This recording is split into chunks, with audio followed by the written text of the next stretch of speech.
प्यारे साथी नमस्कार। कैसे हैं आप सभी लोग? आशा करता हूं बहुत अच्छे, शानदार, स्वस्थ, जबरदस्त, जिंदाबाद होंगे और बहुत अच्छी तरीके से आप सभी प्यारे साथियों की पढ़ाई चल रही होगी। तो सभी प्यारे दोस्त एक बार आ जाओ भाई, जल्दी जल्दी से क्लास में। सभी को वेरी वेरी गुड मॉर्निंग, सुप्रभात, राम राम। सभी को बहुत सारा प्यार। एक बार सभी प्यारे दोस्त जल्दी जल्दी से क्लास में आ जाएंगे, ठीक है। आज की क्लास में हम लोग कोडिंग डिकोडिंग की चौथी क्लास पढ़ने जा रहे हैं, ठीक है ना। तो मेरे प्यारे दोस्त, कोडिंग डिकोडिंग जैसे कि आप सभी को मैंने पहले भी बताया है कि बहुत ज़्यादा इम्पोर्टेंट टॉपिक है। इस वजह से ही हमारी ये कोशिश रही कि हम कोडिंग डिकोडिंग को प्रॉपर तरीके से पढ़ें। और मैंने आप लोगों को कोडिंग डिकोडिंग अब तक जो करवाई है वो कुछ इस प्रकार से करवाई है कि 1.5 घंटे परसों की थी, कल 1 घंटे और 1.5 घंटे की थी, और आज 1 घंटे और 1.5 घंटे ही करेंगे। जरूरत पड़ी तो और कर लेंगे, लेकिन सिलेक्शन के लिए ये सबसे जरूरी होता है कि हमको जल्दबाजी नहीं रखनी। बहुत आराम से पढ़ना है, सुकून से पढ़ना है, नियमित पढ़ना है, निरंतर पढ़ना है, ठीक है। बाकी आपके एग्जाम से पहले मैं आपका सिलेबस बहुत प्यार से करवा दूंगा। ये आप लोगों को अब लगने भी लग गया होगा, क्योंकि हम 2.5 घंटे प्रतिदिन रीजनिंग पढ़ रहे हैं। 1 घंटा 11 से 12 और 1 घंटा 1 बजे से 2:30 बजे। बल्कि सिलेबस ही नहीं, अगर ईश्वर ने चाहा तो मेरे प्यारे दोस्त मैं आप लोगों को बहुत अच्छी तरीके से आपका रिवीजन भी कर पाऊंगा, क्योंकि रिवीजन सीरीज भी हम लोग चालू करेंगे। और बैच का मतलब मेरी नज़र में ये नहीं होगा कि बस सिलेबस पूरा करवाऊं और तुमसे ओके टाटा बाय बाय बोल दूं।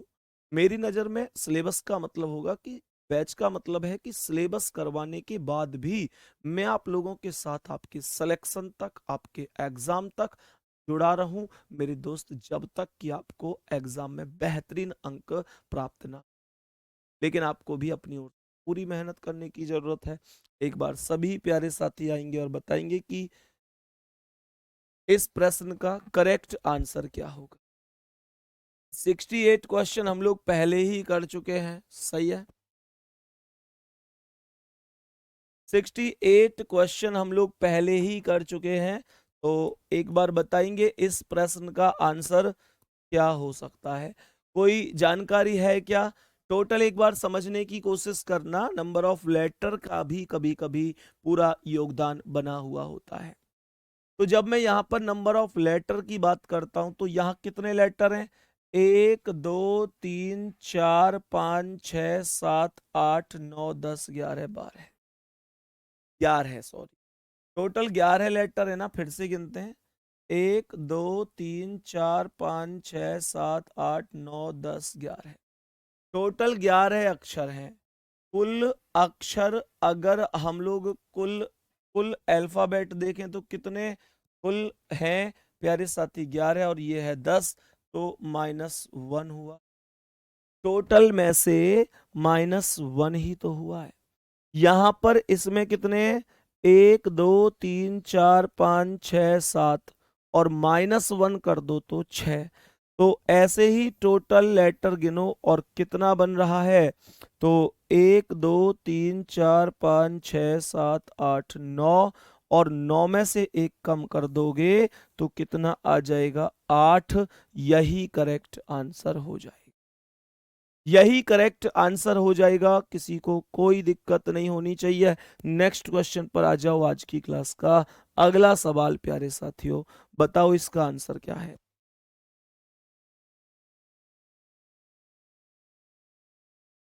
बताओ भाई सभी प्यारे दोस्त, सभी प्यारे साथी बताएंगे कि करेक्ट आंसर क्या हो सकता है। मेरे प्यारे दोस्तों, यहां पर समझो कि करेक्ट आंसर कितना हो सकता है। करो भाई कोशिश, जल्दी से कोशिश करो कि राइट आंसर क्या हो सकता है। यहां पर सवाल को समझना। टोटल यहां लेटर हैं 1 2 3 4 5 6 7 8 9 10 11, और ये है 10। यहां पर भी सेम लॉजिक है, कुल में से -1 हुआ। सेम लॉजिक है, जितने भी टोटल अक्षर हैं -1 ही हुआ है। ध्यान रखना, कभी कभी -1 के स्थान पर +1 भी हो सकता है, और 1 ही हो ये भी जरूरी नहीं है, 2 भी हो सकता है, 3 भी हो सकता है। इस तरीके से कुछ भी पॉसिबिलिटी बन सकती है।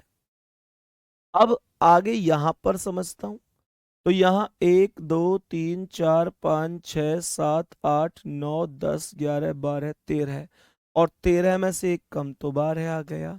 तो यहाँ पर क्या बोलेंगे, 1 2 3 4 5 6 7 8 9, और 9 में से एक कम कर देंगे तो 8 हो जाएगा। बी ऑप्शन करेक्ट आंसर हो जाएगा। सभी प्यारे दोस्त बताएंगे यहां तक कोई दिक्कत तो नहीं है, यहां तक हमको बेहतर तरीके से चीजें समझ में आई होंगी। हम नेक्स्ट क्वेश्चन पर आएंगे। अब बताएंगे इस प्रश्न का करेक्ट और राइट जवाब कितना हो सकता है। करेक्ट और राइट जवाब बताएंगे एक बार इस प्रश्न का कितना हो सकता है सभी प्यारे साथी।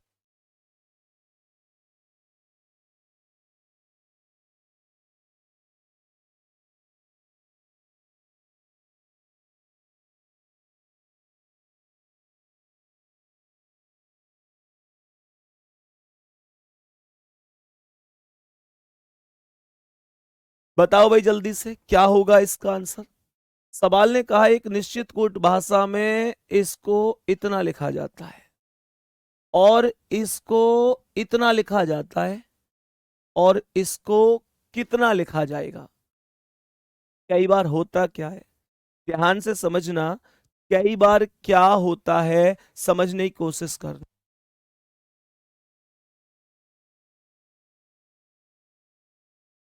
बताओ भाई।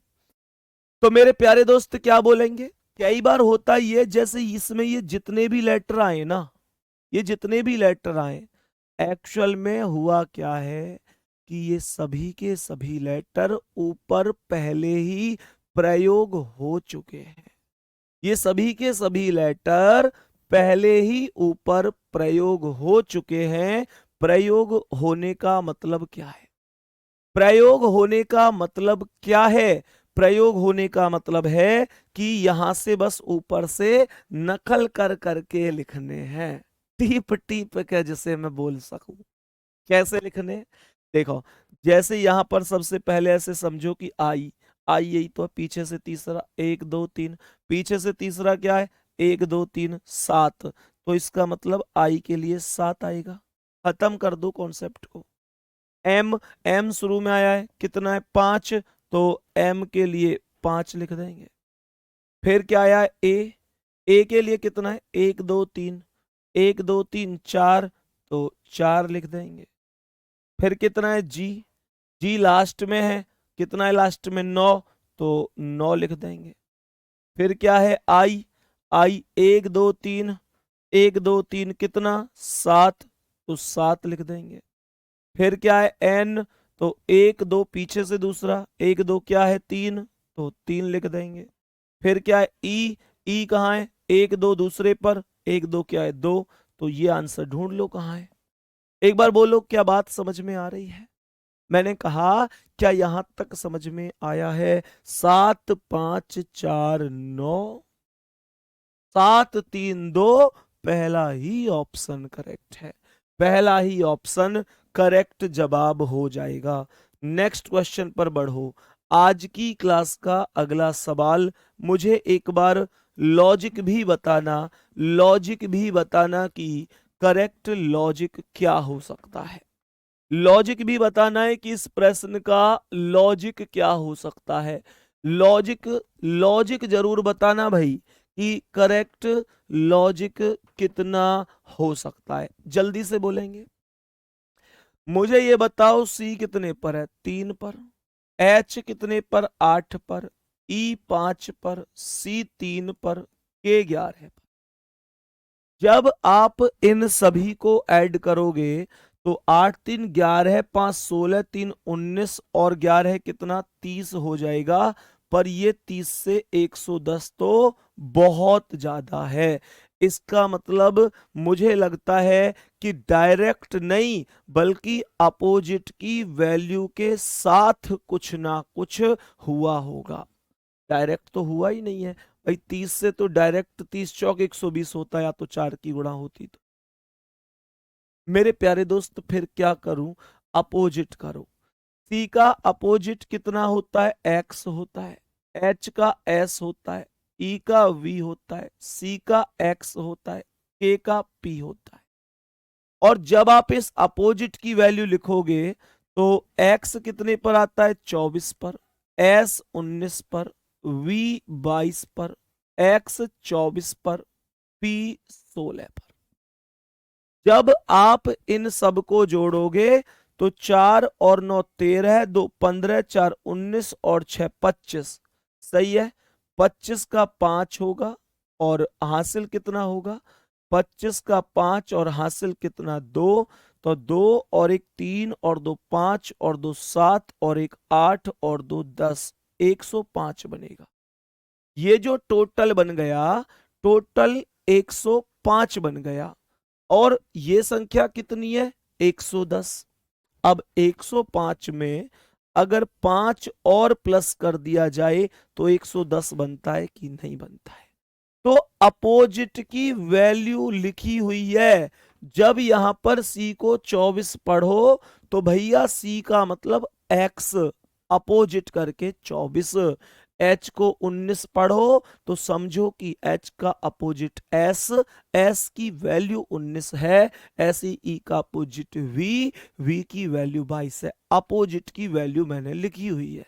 सही है। तो यहां पर सी का अपोजिट एक्स 24 पर, ओ का अपोजिट एल 12 पर, आर का अपोजिट आई 9 पर, आर का अपोजिट आई 9 पर, ई का अपोजिट वी 22 पर, सी का अपोजिट एक्स 24 पर, टी का अपोजिट जी 7 पर। टोटल करो कितना बना, 4 2 6 9 15 9 24 2 26 4 30 7 37 का 7। सही है। 37 का 7 हासिल 3 और 2 और 1 3 और 2 5 और 2 7 और 3 10, 107 प्लस 7 कर दो तो 114 हो गया। सर ऊपर 5 प्लस हुए, नीचे 7 प्लस हुए, इसकी वजह क्या थी, वजह हो सकती है कुल अक्षर की संख्या। जैसे यहां पर ध्यान देना, 1 2 3 4 5 अक्षर थे तो 5 प्लस। यहां पर 1 2 3 4 5 6 7 अक्षर थे तो 7 प्लस। डब्लू का अपोजिट डी 4 पर आता है। आर का अपोजिट आई 9 पर आता है। ओ का अपोजिट एल 12 पर आता है। एन का अपोजिट एम 13 पर आता है। जी का अपोजिट टी 20 पर आता है।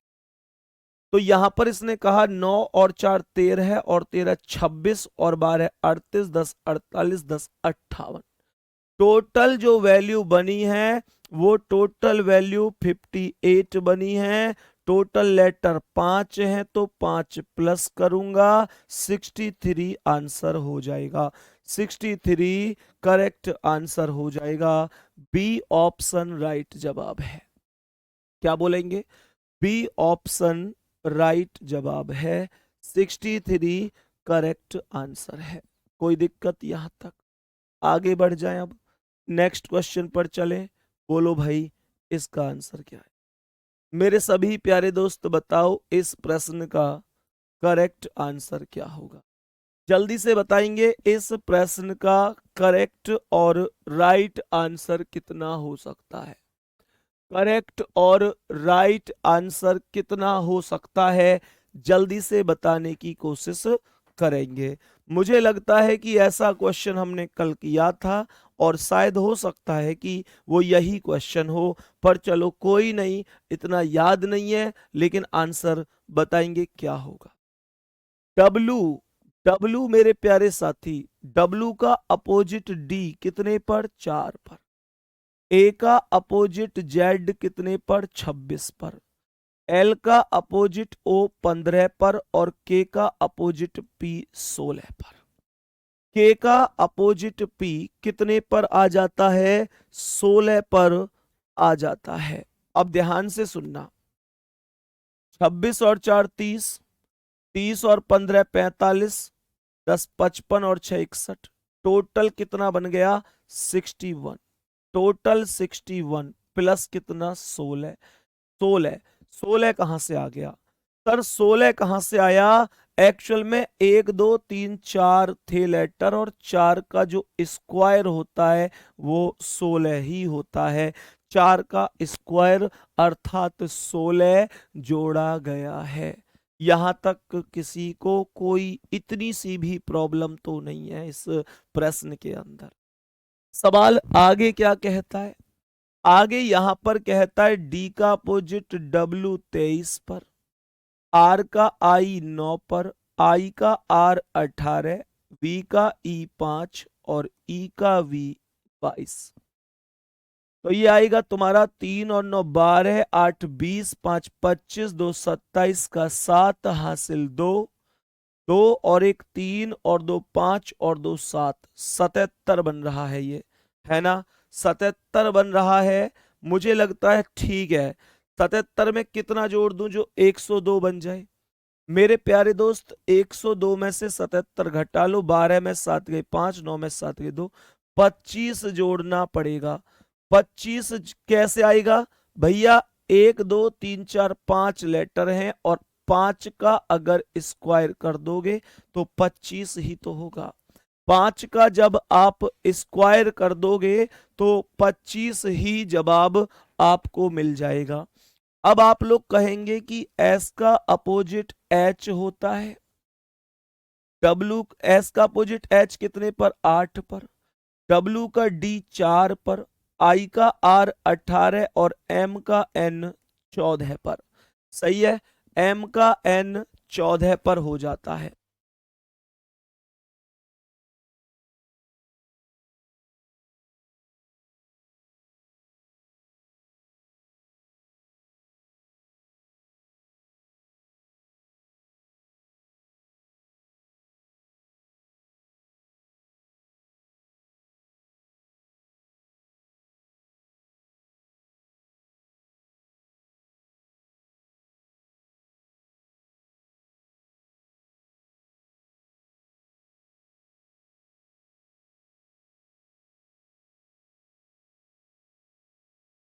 बताओ भाई जल्दी से।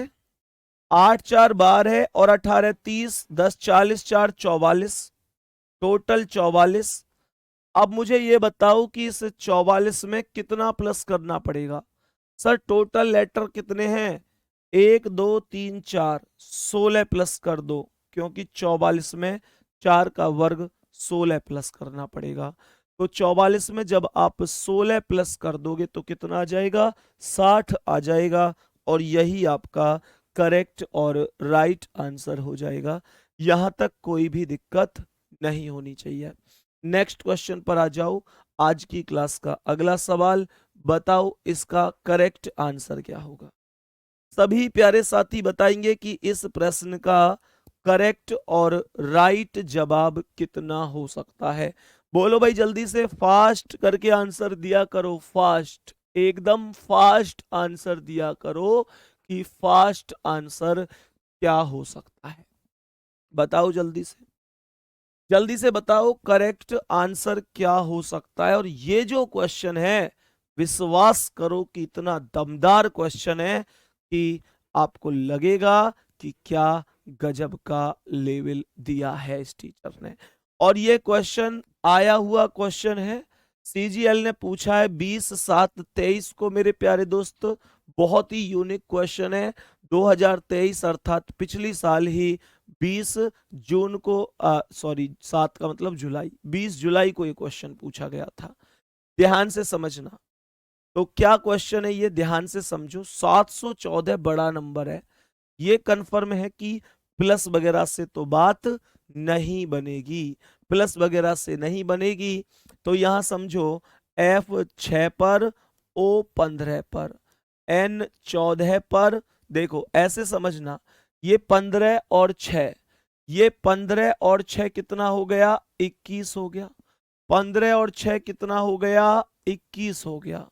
कहने का मतलब इन दोनों का टोटल, और n 14 पर t 20 पर, ये कितना हो गया? 20 10 30 और 4 34 हो गया। इनकी गुणा कर लो आपस में। 4 एकम 4, 4 दूनी 8, 3 एकम 3, ऐसे समझो। 3 एकम 3, 3 दूनी 6, 4 8 3 11 1 6 और 1 7, ये 714 आ गया। लॉजिक के लिए थम्स अप करके जरूर बताना कि क्या क्या एक बेहतरीन लॉजिक है जो आप लोग यहाँ पर बोर्ड पर देख पा रहे हैं। देख रहे हैं कितना शानदार और गजब का लॉजिक है मेरे प्यारे दोस्तों। ऐसे ही G7 पर L 12 पर, तो 7 और 12 19 हो गया। यहां पर U21 पर 5 पर E, तो 21 और 5 26 हो गया। तो 6 निम्मा 54 का 4 हासिल 5, 6 एकम 6 और 5 11, 2 निम्मा 18, 2 निम्मा 18 का 8 हासिल 1, 2 एकम 2 और 1 3, तो 4, 8 और 1 9, 3 और 1 4, 494 यहां पर आ गया।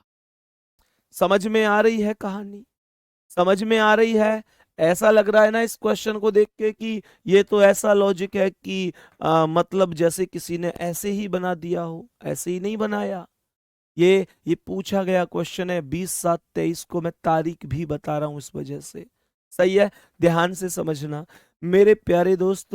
तो J10 पर आता है, O15 पर। 15 और 10 कितना हो गया? 15 और 10 25 हो गया।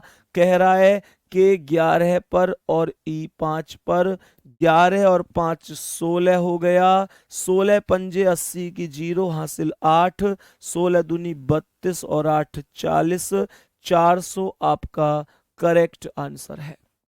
400 आपका करेक्ट आंसर है। राइट जवाब है 400। 400 करेक्ट आंसर हो जाएगा। कोई दिक्कत किसी को? नेक्स्ट क्वेश्चन पर आ जाओ। नेक्स्ट क्वेश्चन पर आ जाओ और बता दो कि इस प्रश्न का आंसर क्या है। हमने क्या बोला क्वेश्चन में? F 6 पर है, 6 में 3 जोड़ दो तो 9 हो गया, प्लस 3 किया तो 9 हो गया। I 9 पर है, 9 में 3 जोड़ दो तो 12 हो गया। L 12 पर है, 12 में 3 जोड़ दो तो 15। M 13 पर है, 13 में 3 जोड़ दो तो 16। लेटर जो लिखे हुए हैं उनकी प्लेस वैल्यू में 3 प्लस किया गया है। सही है यहां तक? तो ध्यान से समझना। E5 पर 5 और 3 8, A1 1 और 3 4, S 19 19 और 3 22, T 20 20 और 3 23। इतना सा ही तो काम है। इतना सा ही तो काम है। बहुत बढ़िया प्रियंका कुमारी, भैया जी आपका पढ़ाया माइंड में रहता है। Thank you Priyanka. सोनिया, विराट, संदीप, बहुत बढ़िया। मोहन, विवेक, रोहतास, रोहन, बहुत शानदार। तो हर एक में 5 3 3 प्लस हुआ है। तो H 8 पर है, 8 और 3 11 है। एक ही ऑप्शन 11 से शुरू है, ऑप्शन नंबर डी। वास्तविक अक्षर की वैल्यू में 3 प्लस हुआ है। क्या बोलेंगे? वास्तविक अक्षर की वैल्यू में 3 प्लस हुआ है। इससे ज्यादा कोई कॉन्सेप्ट नहीं है। बहुत आराम से आप कर सकते हो। ठीक है, नेक्स्ट क्वेश्चन पर आ जाओ। बताओ भाई इस प्रश्न का आंसर क्या है? जल्दी से बताएंगे इसका करेक्ट आंसर क्या हो जाए। चलो भाई। इतना ठंडा पानी क्यों ले आया यार? नॉर्मल मंगाया था। गले में थोड़ा दर्द हो जाता है। क्लास ज़्यादा चल रही है ना यार, फिर क्लास डिस्टर्ब होती है, गले में दर्द हो जाता है। तो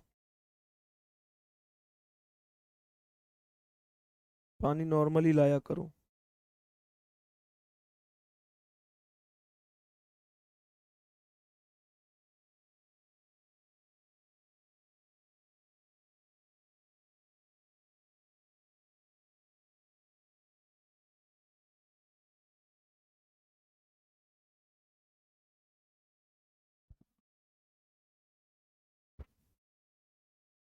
बताएंगे भाई सभी प्यारे साथी इस प्रश्न का करेक्ट आंसर क्या हो जाएगा। ध्यान से समझना सभी प्यारे दोस्त, एक बार ध्यान से सुनना। एम कितने पर? 13 पर। ओ कितने पर? 15। एस 19। टी 20। ये टोटल कितना है? टोटल आएगा 3 और 5 8 और 9 17 का 7। हासिल कितना? 17 का 7। 17 का 7। 17 का 7 हासिल कितना? 1। 1 और 1 2 और 1 3 और 2 5 और 1 6। 67 हो गया। टोटल 67 हो गया। मुझे ये बताओ कि ये 67 है और ये 134 है, तो क्या किया गया होगा? सर यहां पर जो ये 67 आया है ना टोटल, इसका 2 गुना किया गया है, तो 134 आ गया है। बात समझ में आ गई कि नहीं? सर इसका 2 गुना कर दो, 134 आ जाएगा।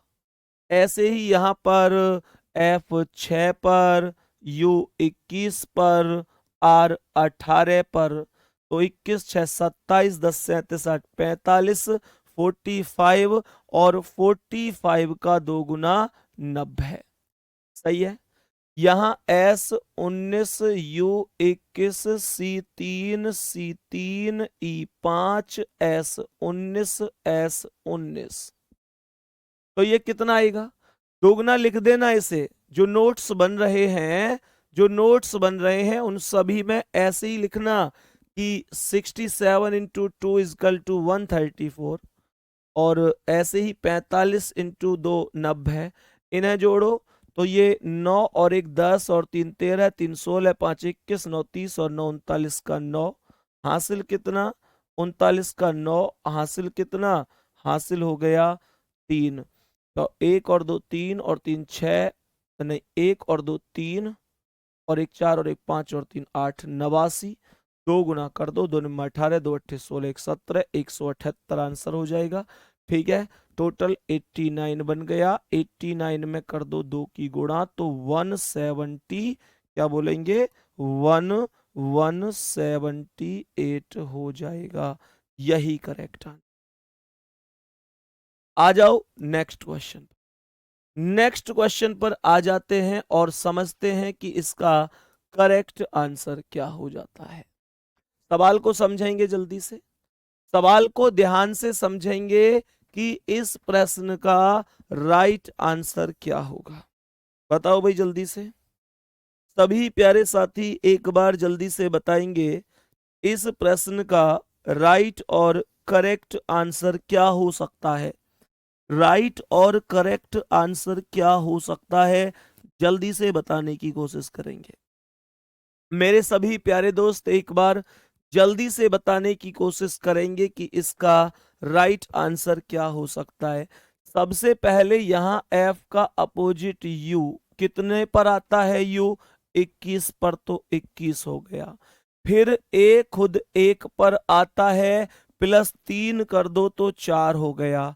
कहने का मतलब पहले विपरीत किया गया, उसके बाद +3 किया गया। उसके बाद एल का अपोजिट ओ होता है 15 पर, अर्थात फिर से विपरीत किया गया। फिर एस 19 पर है, 19 पर है ना? हाँ एस 19 पर है। सही है, 19 पर है। और इसने यहां पर क्या किया है? यहां पर 19 से +3 नहीं किया, इसने यहां पर क्या किया है? एल का अपोजिट ओ 15 पर, एस का अपोजिट एच 8 पर, फिर यहां ई का मेरे प्यारे साथी ई 5 पर, +3 करके 8 हुआ। तो इसने लॉजिक क्या लगाया है? लॉजिक इसने क्या लगाया है? इसने एक को वैल्यू में 5 3 प्लस किया और एक ई को। तो जो व्यंजन है,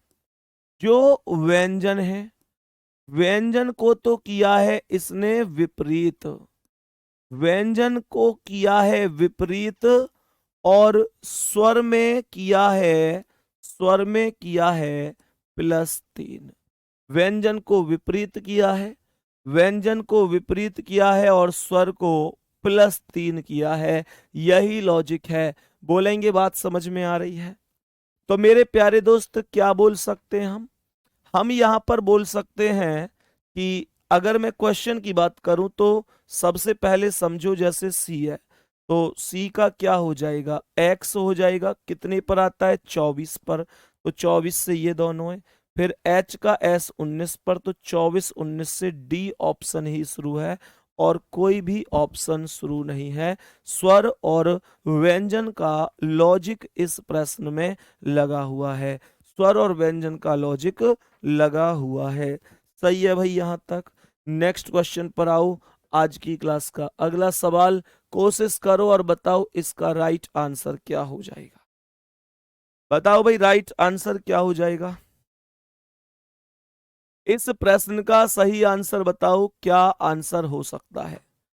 इस प्रश्न का सही आंसर बता दो, क्या आंसर हो सकता है।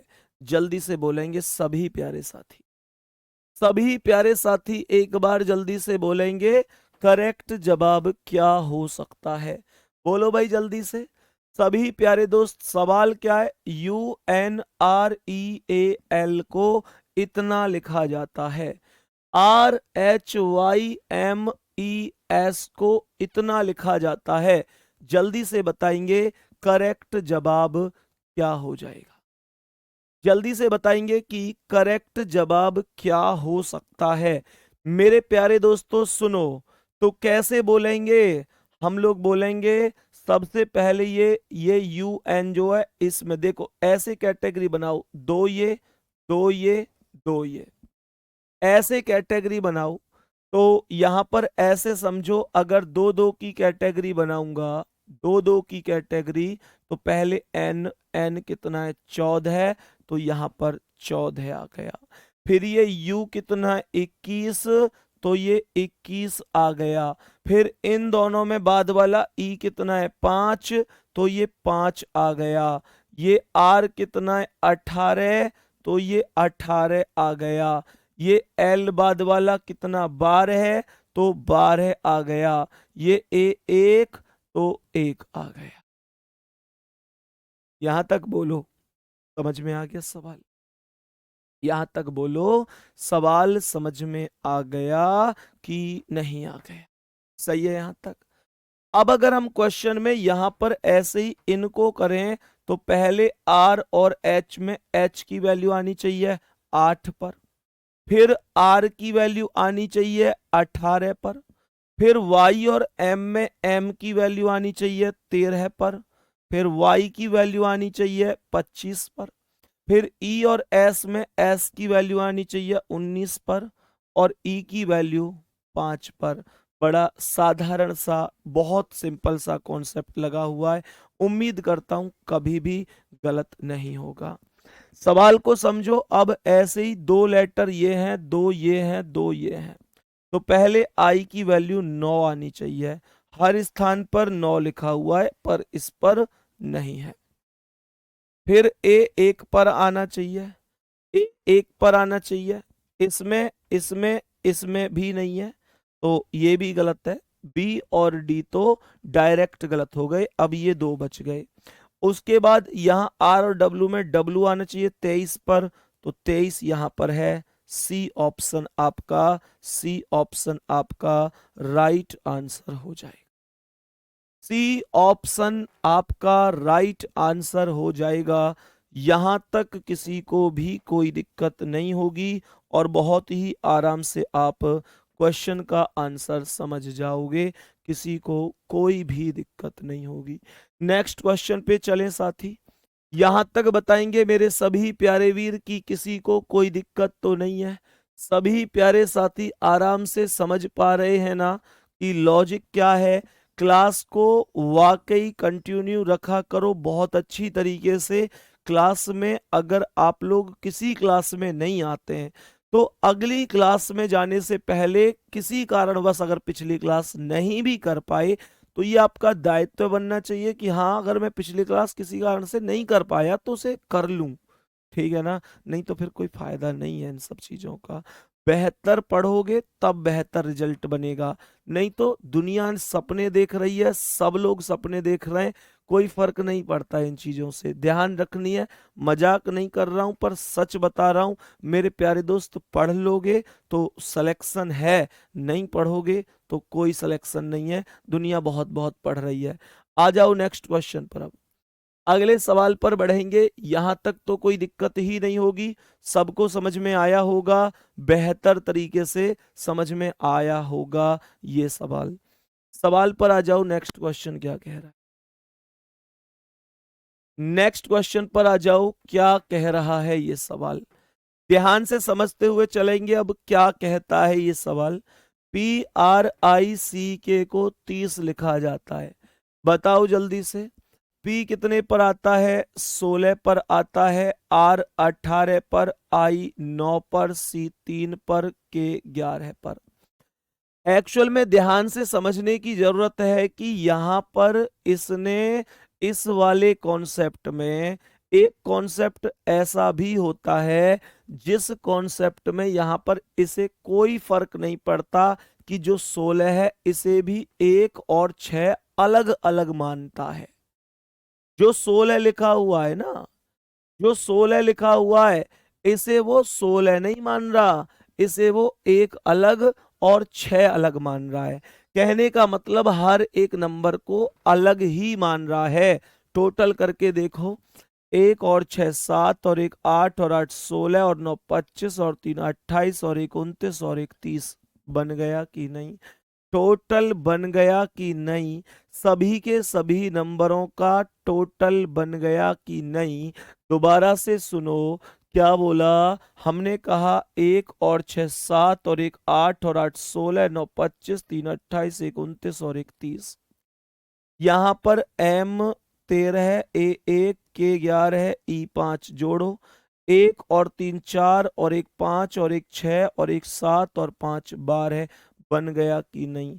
C 3 पर, R 18 पर, A 1 पर, Z 26 पर, Y 25 पर, जोड़ो, 3 और 1 4 और 8 12 और 1 13 और 2 15 और 6 21 और 2 23 और 5 28।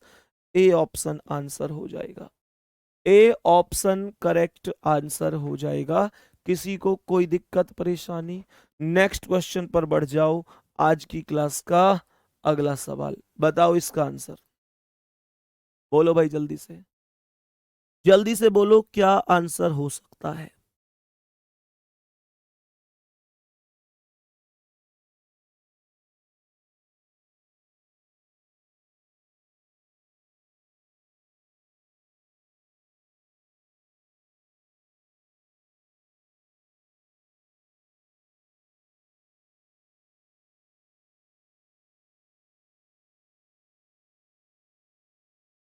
बताओ भाई सभी प्यारे साथी की क्या आंसर इस प्रश्न का हो सकता है, जल्दी से बताने की कोशिश करेंगे, जल्दी से बताने की कोशिश करेंगे कि क्या हो सकता है करेक्ट आंसर, क्या हो सकता है करेक्ट आंसर, बोलो जल्दी से।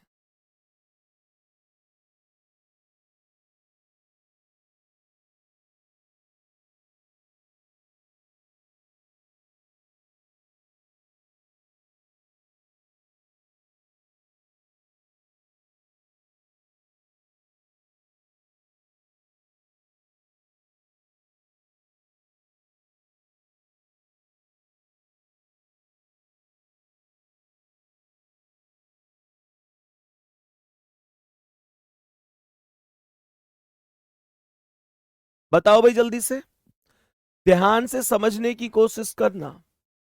जी कितने पर है, 7 पर, जी 7 पर, ओ 15 पर, डी 4 पर। तो 15 7 22 और 4 26, ये तो 15 है, अलग मामला है। मेरे प्यारे दोस्तों ध्यान से समझना, जो व्यंजन है, व्यंजन, व्यंजन की वैल्यू, व्यंजन की वैल्यू वर्णमाला के अनुसार है। व्यंजन की वैल्यू वर्णमाला के अनुसार लिखी हुई है, वर्णमाला के अनुसार। और मेरे प्यारे दोस्तों, जो स्वर की वैल्यू है, स्वर की value A E I O you 1 2 3 4 5 के अनुसार है, के अनुसार लिखी हुई है। ध्यान से समझो अब मैं क्या बता रहा हूं। जी 7 पर आता है, व्यंजन है वर्णमाला में। ओ कितने पर आता है? ओ स्वर है, वर्णमाला में तो 15 पर आता है, पर यहां पर ओ को 4 लिखा जाएगा। तो यहां पर ओ को 4 लिखा और डी को 4, तो 7 4 11 है, 4 15। समझ में आया कि नहीं? 7 4 11 है, 4 15। समझ में आया? एक अलग लेवल का, एक अलग लेवल का कॉन्सेप्ट बता रहा हूं, ऐसी रीजनिंग बताने की कोशिश कर रहा हूं जो तुमको लगना चाहिए कि यार ये कभी पढ़े नहीं है। लेकिन ये क्वेश्चन मेरे प्यारे दोस्त एसएससी सीएचएसएल में 10 अगस्त 2021 को दूसरी शिफ्ट में पूछा जा चुका है। चेक कर लेना आप लोग। सही है, यहां पर आ जाओ। डी को 4 ही लिखूंगा वर्णमाला में क्योंकि व्यंजन है। ई स्वर है, तो ई कितने पर है? 2 पर, तो यहां पर 2 लिखो। वी को 22 लिख दो। आई कितना? आई आई 3 है, तो 3 लिख दो, और एल को 12 लिख दो। तो ये बनेगा 4 और 2 6 और 22 28 3 31 और 12 43। ओके है। तो यहां पर एच 8 आएगा। यू स्वर है, तो यू 5 लिखा जाएगा। एम को 13 ही लिखेंगे। ई को 2 लिखेंगे क्योंकि ए के बाद ई 2 पर आता है स्वर में, और एन 14 पर। तो 8 5 13 और 13 26, 2 28, 10 38, 4 42, 42 करेक्ट आंसर बन जाएगा। डी ऑप्शन हमारा राइट जवाब हो जाएगा। सही है यहां तक? बाकी मेरे प्यारे दोस्त, थोड़ा सा हम लोग अब आज की क्लास में थोड़ा बचे हुए समय में एक बार थोड़ा सा सिलेबस को डिस्कस कर लेते हैं। 80 क्वेश्चन तक अभी हमारे हुए हैं। बहुत सारे बच्चों के लगातार मैसेज होते हैं कि भैया सिलेबस में कितना बचा हुआ है, क्या क्या बचा हुआ है। थोड़ा सा डिस्कस करा देता हूं मैं तुम लोगों को कि तुम्हारा सिलेबस कितना बचा हुआ है, क्या हमें टाइम लगने वाला है अभी सिलेबस में। तो सभी प्यारे साथी एक बार थोड़ा सा डिस्कशन कर लेते हैं, कोई दिक्कत नहीं है। एक बार सिलेबस में बढ़िया और शानदार तरीके से कि क्या आपका सिलेबस बचा हुआ है। तो क्वेश्चन का कोई ऐसा दिक्कत नहीं है। सही है, कोई यहां पर ऐसी दिक्कत नहीं है। ये क्वेश्चन हमने किए हैं, कोई दिक्कत नहीं। ध्यान से समझना, मैं यहां पर सिलेबस आप लोगों के लिए उपलब्ध करके लाया हूं। कोडिंग डिकोडिंग हो चुका है, एनालॉजी हो चुका है। अब कोई भी टॉपिक आपको लगता है कि भैया ये टॉपिक भी एक्स्ट्रा है, तो मुझे बता देना। जो टॉपिक हो गए, उन टॉपिकों के अलावा जो बचे हैं वो मैं लिख रहा हूं। अब खुद देख लो कि कितना सिलेबस बचा हुआ है। तुम हल्ला मचाते थे पेपर आ गया, जल्दी करवाओ जल्दी करवाओ। मैंने कहा ना, तसल्ली से चलेंगे, बहुत आराम से कर लेंगे, दिक्कत मत लिया करो। सही है। कोडिंग डिकोडिंग हो गया, समानता हो गया, वर्गीकरण हो गया, श्रृंखला हो गया, रक्त संबंध हो गया, दिशा हो गया, वैनारिक हो गया, श्लोक्स हो गया, क्रम व्यवस्था हो गया, बैठक व्यवस्था। मेरे प्यारे दोस्त थोड़ा सा मतलब बैठक व्यवस्था पूरा नहीं हुआ था, सिटिंग अरेंजमेंट शुरू में डेमो के तौर पे कराया था, फिर दोबारा से कर लेंगे उसे, कोई दिक्कत नहीं है। शब्दकोश डिक्शनरी ऑर्डर हो गया, लुप्त संख्या हो गया, वर्णमाला हो गया। मेरे प्यारे दोस्त वर्ड फॉर्मेशन बचा हुआ है। क्या बोलेंगे? वर्ड फॉर्मेशन बचा हुआ है। वर्ड फॉर्मेशन मैं आपको यह भी बताऊंगा कि कौन सा टॉपिक कितने दिन का बचा हुआ है, कितनी देर का टॉपिक है। सही है। तो वर्ड फॉर्मेशन हम लोगों का अभी बचा हुआ है। ठीक है, वर्ड फॉर्मेशन ये लिख दिया मैंने। वर्ड फॉर्मेशन के अलावा कंडीशनल नंबर एंड लेटर बचा हुआ है।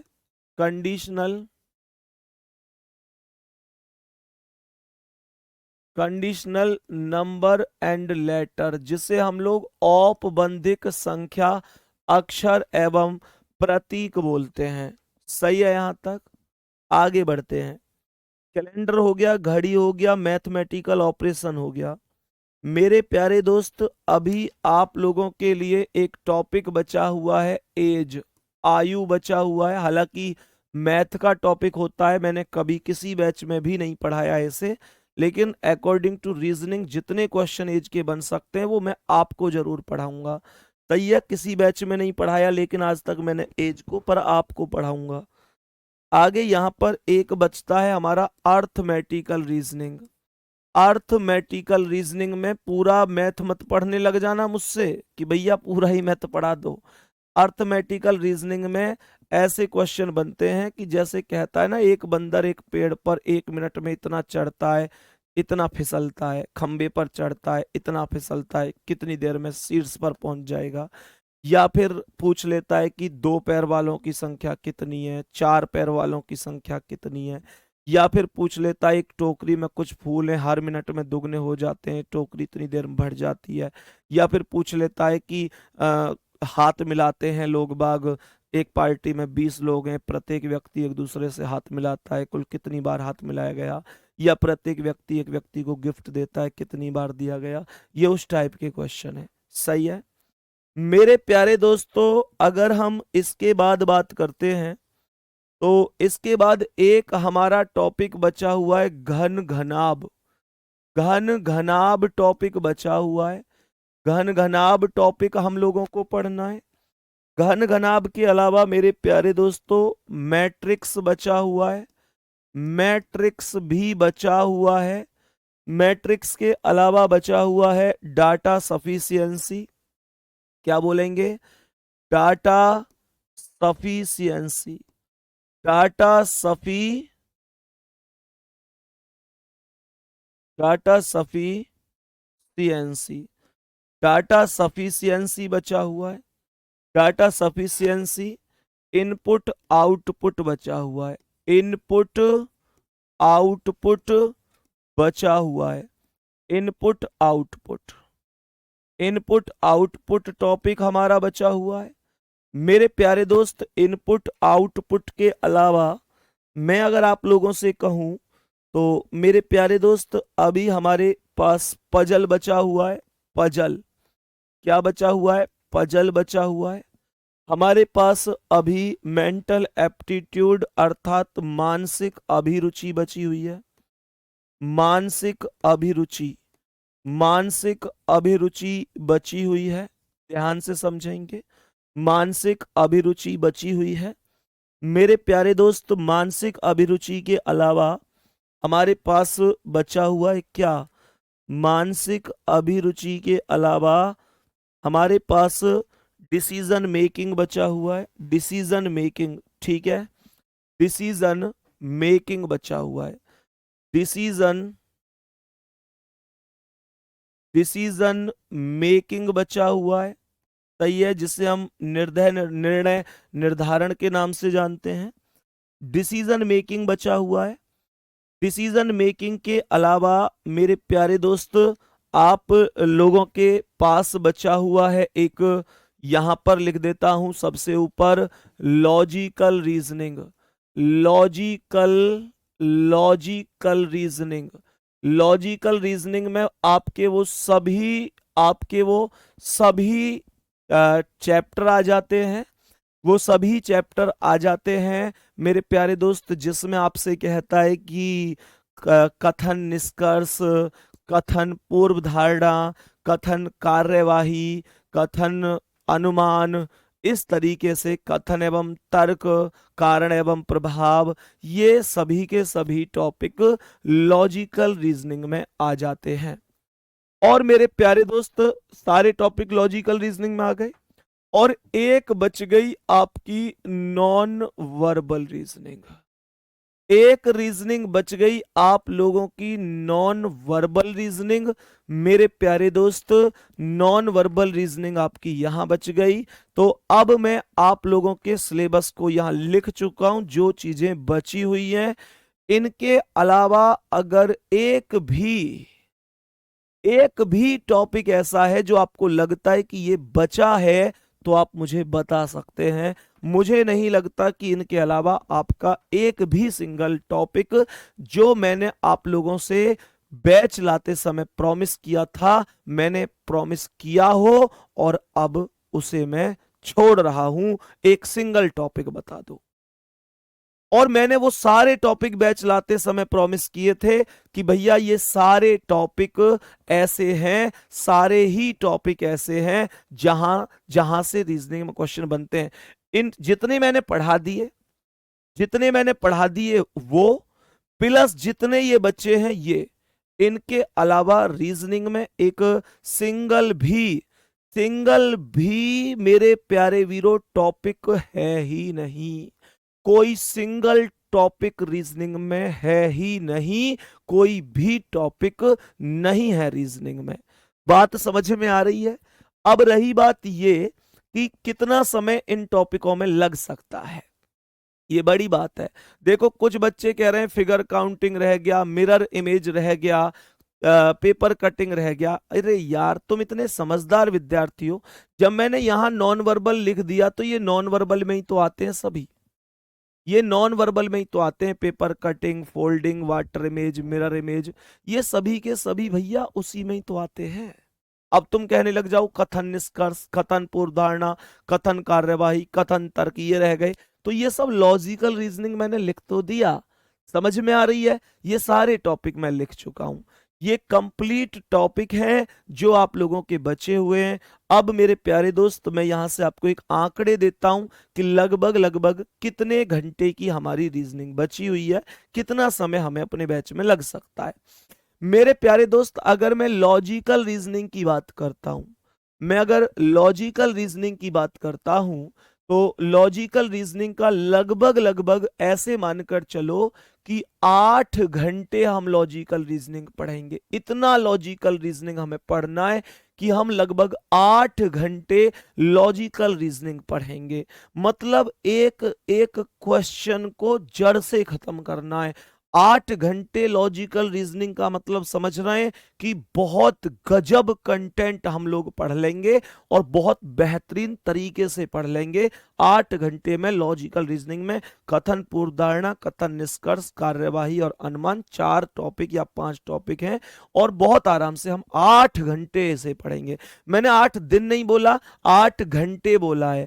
ये सारी की सारी वैल्यू मेरे प्यारे दोस्तों मैं आवर्स में लिख रहा हूं। 8 घंटे, 8H मैंने बोला हुआ है।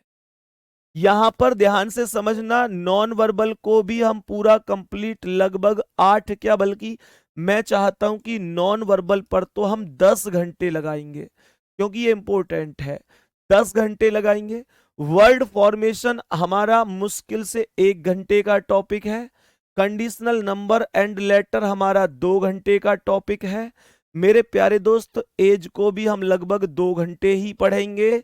यहां पर अर्थमेटिकल रीजनिंग भी लगभग हम 2 घंटे ही पढ़ेंगे, बल्कि चलो 3 घंटे लिख देता हूं, इसे थोड़े और भी क्वेश्चन बन जाते हैं। घन घनाभ, हाँ जी घन घनाभ पक्का 4 घंटे चलाना है क्योंकि यूपी पुलिस में यहां से हर शिफ्ट में क्वेश्चन पूछा गया है। मैट्रिक्स की बात करता हूं तो मैट्रिक्स मुश्किल से 1 घंटे का भी नहीं है, फिर भी 1 घंटा लिख देता हूं। डाटा सफिशियंसी मेरे प्यारे दोस्त, डाटा सफिशियंसी पर हम लगभग 5 घंटे खर्च करेंगे। 5 घंटे। इनपुट आउटपुट नया टॉपिक है आपके लिए, तो इस पर जहां तक है 7 घंटे तक खर्च हो सकते हैं। पजल की अगर बात करता हूं तो पजल पर लगभग 6 घंटे खर्च होंगे। मेरे दोस्त मानसिक अभिरुचि बहुत इंपॉर्टेंट है, लगभग 8 घंटे अकेले मानसिक अभिरुचि को दूंगा। और डिसीजन मेकिंग मेरे प्यारे दोस्त लगभग डिसीजन मेकिंग में भी 6 घंटे मैं आप लोगों को दूंगा। टोटल घंटे काउंट कर लेते हैं एक बार, टोटल घंटे एक बार काउंट कर लेते हैं। देखो जोड़वाना एक बार बिल्लू, 8 और 10 18 और 1 19, 19 और 2 21, 21 और 2 23, 23 और 3 26, 26 और 4 30 और 1 31 और 5 36 और 7 43 और 6 49, 49 और 6 55 और 8 63, 63 समझ रहे हैं? 63।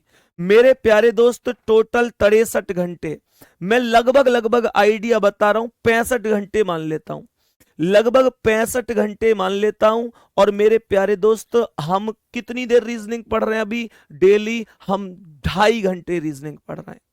अब मुझे बताओ, अगर मैं 65 में जैसे मान के चलो 65 घंटे हैं, तो 65 घंटे में हमें कवर करना है और हम डेली 2.5 घंटे रीजनिंग पढ़ रहे हैं। सही है? तो बताओ कितने दिन में कवर हो जाएगा? हिसाब लगा के बताओ जल्दी, बताओ भाई जल्दी से, मुझे जल्दी से बताओ कितना कवर हो सकता है, कितने दिन में बन सकता है? मैंने 65 घंटे मान लिए, तो मेरे प्यारे दोस्त बताओ कितना निकल के आया? मुझे लगता है कि जहां तक है ओवरऑल 25 दिन के या 26 दिन के आसपास आपके दिन निकल के आएंगे। तो 25 से 26 दिन का आपका सिलेबस बचा हुआ है। मेरे प्यारे दोस्त आप ऐसे समझो कि बहुत आराम से, बहुत बेहतरीन तरीके से 25 से 26 दिन में तो मैं आपका सिलेबस जब करवा दूंगा जब ये टॉपिक इतने आराम से पढ़ाऊंगा। सोचो कितना भरपूर समय मैंने दिया है, क्योंकि मैं कंटेंट के साथ समझौता नहीं करता, ये आप लोग बेहतर जानते हो। ठीक है, बाकी अगली क्लास में मिलेंगे।